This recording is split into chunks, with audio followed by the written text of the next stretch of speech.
हमारे घरों में जो सबसे ज़्यादा अनाज खाया जाता है वो दो अनाज हैं, वो है गेहूं और चावल। लेकिन अब समय आ गया है कि हमें थोड़ा इससे अलग हट के भी सोचना पड़ेगा। उसका रीज़न ये है कि जो गेहूं और चावल है, इसकी वजह से जितनी भी बीमारियां आप देख रहे हैं, चाहे वो डायबिटीज़ है, ब्लड प्रेशर है, हार्ट डिजीज़ है, कैंसर है, किडनी फेलियर है, ये सारी बीमारियां इस वजह से अब होना शुरू हो गई है। तो आइए जानते हैं इस वीडियो में कि कौन सा वो सुपर फूड ग्रेन्स यानी कि कौन सा वो अनाज है जिसके खाने से हम कभी बीमार नहीं पड़ेंगे, हम हमेशा हेल्दी रहेंगे। और अगर हम बीमार हैं, अगर हमारी तबीयत खराब है, तो भी उस अनाज के खाने से हम ठीक हो जाएंगे। जी हाँ, आपको लगता है कि ऐसा कोई अनाज है जिसके खाने से आपको किसी भी तरह की क्रॉनिक बीमारी है वो ठीक हो सकती है? ज़रूर। हमने हमारी टीम के साथ हजारों पेशेंट ठीक किए हैं इस अनाज से ही, जिनको क्रॉनिक बीमारियां थी, और वो बहुत आसानी से, चाहे बुखार से लेकर कैंसर तक की बीमारियां इस अनाज से ठीक हो सकती है। नमस्कार, मैं हूं मानस समर्थ, और जैसा मैंने आपको बताया था कि सबसे पहले हम जानते हैं कि अनाज कितनी तरह के होते हैं। जी हाँ, अनाज कितने प्रकार के होते हैं? तो ये अनाज तीन तरह के होते हैं, तीन प्रकार के होते हैं। पहला नेगेटिव ग्रेन्स होते हैं, दूसरा न्यूट्रल ग्रेन्स होते हैं, और तीसरा पॉजिटिव ग्रेन्स होते हैं। तो सबसे पहले हम जानते हैं नेगेटिव ग्रेन्स के बारे में कि नेगेटिव ग्रेन्स क्या करते हैं। ये नेगेटिव ग्रेन्स होते हैं यानी कि नेगेटिव अनाज होते हैं, ये हमारी बॉडी पर बैड इफेक्ट्स डालते हैं, हमारी बॉडी को बीमार करते हैं, हमारी बॉडी को हैवी करते हैं। तो ये नेगेटिव ग्रेन्स करते हैं। जो न्यूट्रल ग्रेन्स होते हैं वो हमारी हेल्थ के लिए तो ठीक होते हैं, यानी कि अगर हम हेल्दी है तो हम हमेशा हेल्दी रहेंगे, हमारी तबीयत खराब नहीं होगी। लेकिन अगर हमारी तबीयत खराब है, अगर हमें कुछ हो गया है, हमें कुछ बीमारी लग गई है, तो ये जो न्यूट्रल ग्रेन्स है ये उसको हील नहीं करते, लेकिन ये सिर्फ हमारे हेल्थ के मेंटेनेंस को बरकरार रखते हैं, मेंटेन करके रखते हैं। इस तरह से ये न्यूट्रल ग्रेन है। अब हम बात करते हैं पॉजिटिव ग्रेन्स की। ये जो पॉजिटिव ग्रेन्स है, पॉजिटिव ग्रेन्स के अंदर एक हीलिंग प्रॉपर्टी होती है कि हमें कोई भी बीमारी हो, कितनी भी जबरदस्त क्रॉनिक बीमारी हो, उसको ये हील करता है। इसके अंदर जबरदस्त प्रोटीन और आयरन पाया जाता है, जो कि दुनिया के प्योरेस्ट फॉर्म में होता है। जो सबसे प्योरेस्ट फॉर्म होता है वो इसके अंदर पाया जाता है। तीसरा, इसके अंदर मिथाइनिन और लाइसिन ये पाया जाता है, जो हमारी स्किन को जबरदस्त बनाकर रखता है। और इसके अलावा इसके अंदर विटामिन डी और कैल्शियम का जबरदस्त कॉम्बिनेशन होता है, और उसके बाद ये हमारे ब्रेन, स्किन, ब्लड और बोन के लिए जबरदस्त होता है। तो इतनी सारी क्वालिटी इस पॉजिटिव ग्रेन्स में है। तो जब आपने जाना कि इतनी सारी क्वालिटी पॉजिटिव ग्रेन्स में है, तो अब जरूर ये जानना चाहेंगे एक्चुअली पॉजिटिव ग्रेन्स होते क्या है और कौन से पॉजिटिव ग्रेन्स है। तो सबसे पहले हमें ये जानना चाहिए कि पॉजिटिव ग्रेन्स किसको कहा जाता है, क्यों होते हैं ये। तो देखिए, बड़ा सिंपल सा फॉर्मूला मैं आपको बता दूं कि जो भी अनाज है उस अनाज में फाइबर भी पाया जाता है और कार्बोहाइड्रेट, कार्ब्स भी पाए जाते हैं। आपको करना सिर्फ ये है कि जिस अनाज का फाइबर और कार्बो रेशो सिंगल डिजिट में हो, यानी कि 10 से कम हो, वो पॉजिटिव यानी कि वर्ल्ड का बेस्ट अनाज है। जी हाँ, एक बार और सुनिए, जिसका कार्बोहाइड्रेट और फाइबर इसका रेशो 10 से कम हो, यानी कि सिंगल डिजिट में हो, 9 तक हो, तो वो दुनिया का बेस्ट अनाज है। वो आपकी बीमारियों को ठीक करेगा, आपको हमेशा हेल्दी रखेगा। और ये उसका रीजन ये है कि वो जो अनाज होता है वो हमारे ब्लड के अंदर जो ग्लूकोज होता है उसको बहुत धीरे धीरे धीरे धीरे रिलीज करता है। क्योंकि बीमारियों की जो मेन जड़ है वो मैं आपको बताता हूं। हमारे बॉडी के अंदर 5 लीटर ब्लड होता है। 5 लीटर ब्लड में 5 ग्राम शुगर यानी कि चीनी की आवश्यकता पड़ती है। शुगर जो ग्लूकोज होता है उसकी आवश्यकता होनी है। 5 ग्राम का मतलब है 1 चम्मच। तब होता यह है कि जब हमारी बॉडी में शुगर की मात्रा बहुत ज्यादा बढ़ जाती है तो हमारा जो ब्लड है वो गाढ़ा हो जाता है। और हमारे ब्लड का क्या काम है? हमारे ब्लड का काम है ऑक्सीजन को लेकर जाना और कार्बन डाइऑक्साइड को लेकर आना। लेकिन जब हमारा ब्लड बहुत गाढ़ा हो जाता है तो वो कार्बन डाइऑक्साइड को लेकर वापस नहीं आ पाता, और भारी होने की वजह से, ब्लड भारी होने की वजह से वो कार्बन डाइऑक्साइड नीचे बढ़ जाता है, वो नहीं आता, और हमारी बॉडी के अंदर गंदगी, वो टॉक्सिन जमने लगती है। और यही एक सबसे बड़ा कारण होता है हमारी बीमारियों का।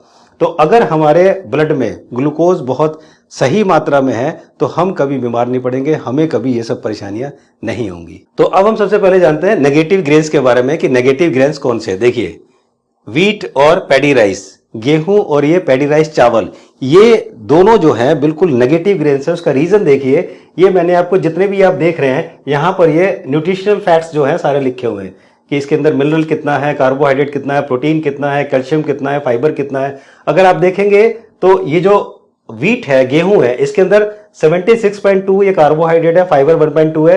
तो अगर हम इसका रेशो निकालेंगे तो ये निकलेगा 63.50। हमें कितना चाहिए था, मैंने आपको बताया था पॉजिटिव और बेस्ट ग्रेन वो है जिसका जो रेशो है वो 10 से कम होना चाहिए, यानी कि 9 तक होना चाहिए। इसका कितना है 63.5। अगर हम पैडी राइस की बात करते हैं तो 79 ये है, 0.2 ये है, तो ये कितना निकला 395। जी हाँ, चाहिए कितना 9 तक, है कितना 395, इसलिए ये नेगेटिव ग्रेन्स यानी कि नेगेटिव अनाज है। अब हम बात करते हैं न्यूट्रल ग्रेन्स की। न्यूट्रल ग्रेन्स के बारे में, न्यूट्रल अनाज के बारे में मैंने आपको बताया था, ये वो होते हैं जो हमें, अगर हम स्वस्थ हैं तो स्वस्थ रहेंगे, लेकिन अगर हम बीमार पड़ गए तो इसके अंदर वो हीलिंग प्रॉपर्टी नहीं है जो हमें ठीक कर दे। तो यहां पर हमें क्या करना है, देखिए कौन कौन से है ये, पर्ल मिलेट, फिंगर मिलेट, पोसो, ग्रेट मिलेट और देसी कॉर्न, मक्का, जिसको मैंने हिंदी में भी आप देखिए यहां पर लिख दिया है। ये बाजरा है, रागी है, चना है, बाजरा, मक्का, ज्वार और मड़ुआ, ये जो ईस्ट में पाया जाता है वो है। तो ये जो मिलेट है, ये जितने भी आप देख रहे हैं, ये मिलेट जो है सारे के सारे ये हमारे न्यूट्रल मिलेट है। और इसका जो कार्बोहाइड्रेट और फाइबर रेशो होता है वो 20.19 टू 56.91 होता है, जबकि होना क्या चाहिए, होना चाहिए 9 तक, यानी कि 10 से कम। तो अब हम बात करते हैं पॉजिटिव मिलेट्स की। ये पॉजिटिव मिलेट्स कौन से हैं, देखिए फॉक्सटेल मिलेट, ब्रायनार्ड मिलेट, कोडो, लिटिल और ब्राउन टॉप, ये पॉजिटिव मिलेट्स हैं, जिसको अगर आप हिंदी देखें तो ये कंगनी, कोदरा, कुटकी, सांगवा और हरी कंगनी, ये जो है ये सारे आप देख रहे हैं। इसका कार्बोहाइड्रेट कितना है 60.6 और फाइबर इसका 8 है, तो इसका 7.57। तो जितने भी मिलेट्स हैं, ये पांचों मिलेट, ये पॉजिटिव मिलेट है, ये दुनिया के बेस्ट मिलेट है। और इसका जो कार्बोहाइड्रेट और फाइबर रेशो है वो 5.5 टू 7.57 मैक्सिमम है, यानी कि these are the best grain in the world. उसका रीजन एक और भी है कि इनके अंदर ना कोई पेस्टिसाइड्स होता है, ना कोई केमिकल होता है, किसी तरह कोई मिलावट नहीं, क्योंकि वहां पर इनकी जरूरत पड़ती ही नहीं है। बिना पेस्टिसाइड्स के, बिना केमिकल के ये पैदा हो जाते हैं, और इसीलिए ये दुनिया के वर्ल्ड के बेस्ट अनाज में से आते हैं। ये मैंने आपको पूरा चार्ट दे दिया। ये जो चार्ट आप स्क्रीन पर देख रहे हैं, इसमें मैंने जो पॉजिटिव ग्रेन्स है वो भी दे दिए हैं, न्यूट्रल ग्रेन्स है वो भी दे दिए हैं, और जो नेगेटिव ग्रेन्स है वो भी दे दिए हैं। ये सारे के सारे ग्रेन्स मैंने आपको दे दिए हैं। यहाँ पर इसके न्यूट्रिशनल फैक्ट्स क्या है और नेम, ग्रेन का नेम क्या है, वो सब दिया हुआ है। आप इन्हें देख सकते हैं, आप इन्हें पढ़ सकते हैं। तो आजकल जितने भी न्यूट्रिशनिस्ट आ रहे हैं, जितने भी डाइटिशियन आ रहे हैं, वो अक्सर ये बातें करते हैं कि अगर आपको कोई प्रॉब्लम है तो आपके अंदर लो कार्ब्स होना चाहिए, नो कार्ब्स होना चाहिए, हाई कार्ब्स होना चाहिए। मीन्स वो बात करते हैं हाई कार्ब्स की, वो बात करते हैं लो कार्ब्स की, और वो बात करते हैं नो कार्ब्स की। लेकिन मेरे हिसाब से कार्बोहाइड्रेट हमारी बॉडी के लिए बहुत ज़रूरी है, क्योंकि हमें एनर्जी उसी से मिलती है। अगर हम एनर्जेटिक रहना चाहते हैं, अगर हम काम करना चाहते हैं, तो हमें कार्ब्स की बहुत ज़्यादा ज़रूरत है। तो ना ही हमें लो चाहिए, ना ही हमें नो चाहिए, ना ही हमें हाई चाहिए। हमें क्या चाहिए, हमें स्लो कार्ब्स चाहिए।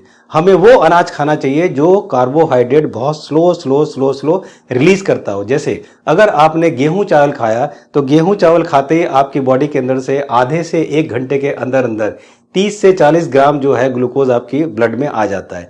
लेकिन अगर आप ये मिलेट्स खाते हैं, क्योंकि जो श्री धान्य पॉजिटिव मिलेट्स जो बोले हैं, अगर आप ये मिलेट खाते हैं, इसकी रोटी खाते हैं, इसकी खिचड़ी खाते हैं, इसका दलिया खाते हैं, तो वो जो आधे से 1 घंटे के अंदर वो जो इतना ग्लूकोज निकल के आता है, मिलेट्स के ग्लूकोज धीरे धीरे धीरे धीरे 8 घंटे में, जी हाँ 8 घंटे में निकल धीरे धीरे रिलीज होता है। थोड़ा सा रिलीज होगा, इतने में हम काम करके उसको एनर्जी को कंज्यूम कर लेते हैं, फिर रिलीज होगा, फिर कंज्यूम कर सकते हैं। तो इससे क्या होता, हमारा ब्लड जो है गाढ़ा नहीं होता, हमारे ब्लड में ग्लूकोज की मात्रा बहुत ज़्यादा नहीं आती, और हमें डायबिटीज़ की प्रॉब्लम नहीं होती, और जितनी भी और बीमारियां हैं वो सब परेशानियां नहीं होती। इसलिए ये पॉजिटिव मिलेट्स कहा गया है। और अगर मैं बात करता हूँ एनवायरनमेंट के हिसाब से, तो आंध्र प्रदेश और उत्तर प्रदेश में गेहूं चावल उगाने में जितने पानी लगता है, सपोज 10,000 लीटर या 10 लाख लीटर पानी लगता है, तो उतने पानी से में अगर हम मिलेट उगा दें तो ये पूरा वर्ल्ड इस मिलेट को खाकर अपना पेट भर सकता है और स्वस्थ रह सकता है। लेकिन वो स्वस्थ रहेगा तो लोगों के धंधे कैसे चलेंगे, इसलिए इसको कोई बताता नहीं है, इसलिए इसकी कोई प्रमोशन नहीं होती है। और ये जो पांचों मिलेट हैं, इन मिलेट से आप रोटी, चीला, इडली, पराठा, डोसा, खीर, उपमा, पुलाव, खिचड़ी, ये सब बनाकर बहुत आसानी से इसे खा सकते हैं। और ये सब बना के आप इसे सब्जी, दाल या अचार से खा सकते हैं। बहुत ही टेस्टी लगता है, मैं सालों से खा रहा हूं, मैंने फर्मेंटेड भी बहुत खाया, और आप खा सकते हैं। इस मिलेट्स के आप लड्डू भी बना सकते हैं, बहुत ही स्वादिष्ट लड्डू बनते हैं, आप उन्हें भी बना सकते हैं। अब बात आती है कि ये मिलेट्स मिलेंगे कहां से, तो मैं आपको बता दूं, अगर आप ऑनलाइन जाएंगे, ऑनलाइन पर आप लिखिए अनपॉलिश्ड मिलेट। जी हाँ, आपको पॉलिश नहीं, ध्यान रखिए, अनपॉलिश्ड मिलेट्स आपको लेने हैं। और ये 5 kg जो है 900 to 950 तक आता है। एक्चुअली इसका जो कॉस्ट 5 किलो का है करीब 120 रुपए से लेकर 150 रुपए ऐसे किलो मिलता है। तो ये एवरेज लगाएंगे तो करीब 400 से 500 रुपए के बीच में 5 किलो आता है। लेकिन डिलीवरी कॉस्ट इसकी डबल हो जाती है, क्योंकि ये आंध्र प्रदेश में ज्यादा होता है, वहां से आता है। पंजाब में अब थोड़ा सा खेती विरासत मिशन वालों ने पंजाब में हुआ है, तो अभी धीरे धीरे आना शुरू हुआ है, क्योंकि आप लोग से डिमांड नहीं मिलती है, और जब डिमांड नहीं मिलती है तो इसलिए इसके पैदावार नहीं हो रही। जब हम लोग डिमांड करेंगे तो इसकी पैदावार बढ़ेगी और इसका रेट बहुत सस्ता हो जाएगा। तो फिर भी मैं आपको बता दूं कि जो 5 किलो है 900 to 950 मिलेगा। अब आपको लगेगा कि ये महंगा बहुत है, लेकिन मैं आपको बता दूं कि अगर 1 किलो गेहूं में 4 से 5 लोग खाते हैं, 4 से 5 लोग के खाने में 1 किलो गेहूं लगता है, तो 1 किलो मिलेट्स में कम से कम 10 से 12 लोगों का पेट भर जाता है। जी हाँ, ये बहुत हैवी होता है, ये बहुत भारी होता है, बड़ी जल्दी पेट भरता है, क्योंकि फाइबर इसके अंदर बहुत ज्यादा होता है। तो इसीलिए इसकी कॉस्टिंग आपको उसी लगभग पड़ेगी, ये आपको महंगा नहीं पड़ेगा।